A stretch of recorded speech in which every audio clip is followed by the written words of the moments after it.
Assalamualaikum warahmatullahi wabarakatuh. Nama saya Muhammad Hafiz Azman bin Zakaria. Nombor metrik E2025-2036-425. Hari ini saya akan membentangkan tentang frasa sendi nama dan pola ayat dasar frasa nama bergabung dengan frasa sendi nama. Pertama sekali, saya akan membentangkan definisi dan konsep aspek bahasa. Definisi bagi frasa sendi nama adalah binaan ayat yang mengandungi satu kata sendi nama sebagai kata inti dan diikuti oleh frasa nama yang berfungsi sebagai pelengkap kepada kata sendi nama tersebut. Untuk konsep utama bagi frasa sendi nama ialah kata sendi nama ini tidak boleh berdiri dengan sendiri tanpa pelengkap frasa nama.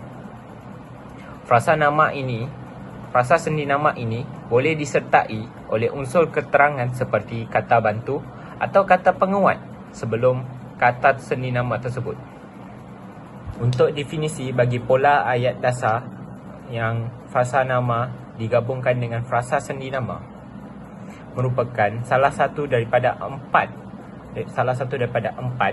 pola ayat dasar dalam bahasa Melayu di mana subjek itu dibentuk oleh frasa nama dan predikat dibentuk oleh frasa sendi nama.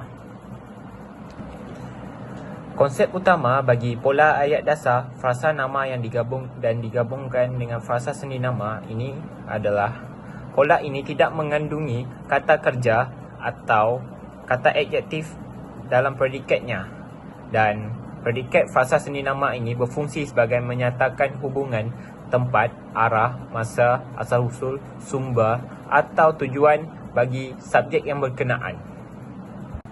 Seterusnya, saya akan bentangkan tentang pengelasan aspek dan huraian aspek. Bagi pengelasan aspek untuk frasa sendi nama, frasa sendi nama ini boleh bertindak sebagai predikat ayat. Sebagai contoh, rumah di Kuala Lumpur. Seterusnya adalah frasa sendi nama ini boleh bertindak sebagai penerangan kepada frasa nama. Sebagai contoh, baju daripada sutera. Dan seterusnya, frasa sendi nama ini juga boleh bertindak sebagai keterangan kepada frasa kerja atau frasa adjektif seperti belajar di perpustakaan. Seterusnya, saya akan terangkan tentang huraian aspek bagi frasa sendi nama. Frasa sendi nama ini terdapat 4 jenis binaan ayat dan 4 jenis unsur binaan. Bagi unsur binaan yang pertama adalah terdapat unsur binaan kata sendi nama digabungkan dengan frasa nama. Sebagai contoh bagi frasa unsur binaan ini adalah digabungkan dengan sekolah, akan jadi di sekolah. Bagi unsur binaan yang kedua adalah kata sendi nama digabungkan dengan kata arah dan digabungkan dengan frasa nama. Contoh frasa yang boleh diletakkan pada unsur binaan ini adalah digabungkan dalam dan digabungkan hutan. Dan jadilah frasa tersebut adalah ke dalam hutan. Bagi binaan yang ketiga, unsur binaan tersebut terdiri daripada kata sendi nama, frasa nama dan juga keterangan. So, bagi contoh frasa yang boleh dikaitkan dengan unsur binaan ini adalah pada digabungkan dengan pagi ini dan digabungkan dengan bas. Jadi, contoh frasa tersebut apabila digabungkan dengan semua boleh jadi pada pagi ini dengan embas. Seterusnya, yang terakhir, bagi unsur binaan yang terakhir ini adalah kata sendi nama digabungkan dengan kata arah dan digabungkan dengan frasa nama dan akhir sekali digabungkan dengan keterangan.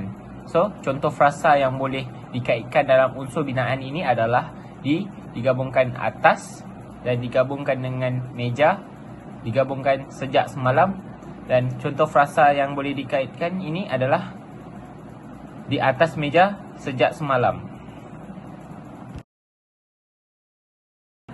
Dan seterusnya saya akan ceritakan tentang contoh frasa sendi nama. Contoh yang pertama adalah frasa seni nama yang menunjukkan tempat ataupun lokasi. Kata seni yang digunakan adalah di, ke, hingga dan juga sampai. Contoh ayat yang boleh digunakan adalah bapa saya mengajar di sekolah. Seterusnya adalah frasa seni nama yang menunjukkan masa. Kata seni nama yang digunakan dalam menunjukkan masa ini adalah pada, sejak, hingga, sebelum dan selepas. Contoh ayatnya adalah majlis akan bermula pada malam esok. Contoh seterusnya adalah frasa seni nama yang menunjukkan arah. Kata seni yang digunakan adalah dari, daripada. Contoh ayat yang digunakan adalah surat itu daripada abang saya. Contoh yang terakhir adalah frasa seni nama menunjukkan tujuan. Kata seni nama yang digunakan adalah untuk, bagi, demi.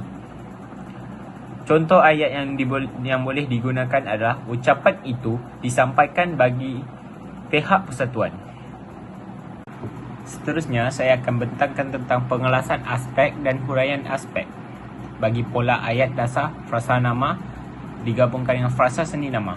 Dalam bahasa Melayu, terdapat 4 pola ayat, iaitu pola keempat ialah frasa nama digabungkan dengan frasa seni nama, di mana subjek merupakan frasa nama, predikat merupakan frasa seni nama.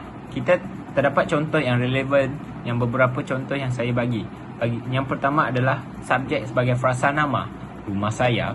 Predikat adalah di Kuala Lumpur, yang di mana rumah saya di Kuala Lumpur. So, penerangan tersebut adalah ingin menyatakan lokasi tersebut. Seterusnya adalah hadiah ini sebagai subjek, untuk ibu sebagai predikat. So, hadiah ini untuk ibu, yang menyatakan penerangan tersebut adalah menyatakan tujuan. Seterusnya adalah subjek, kereta itu sebagai subjek, predikat subjek, dari Jepun sebagai predikat. Penerangan tersebut menyatakan asal usul bagi kereta itu dari Jepun. Seterusnya adalah surat tersebut bagi subjek, predikat adalah daripada kementerian. Penyataan tersebut adalah menyatakan sumber bagi surat itu daripada kementerian. Seterusnya adalah buku itu sebagai subjek, dan tentang sejarah negara sebagai predikat.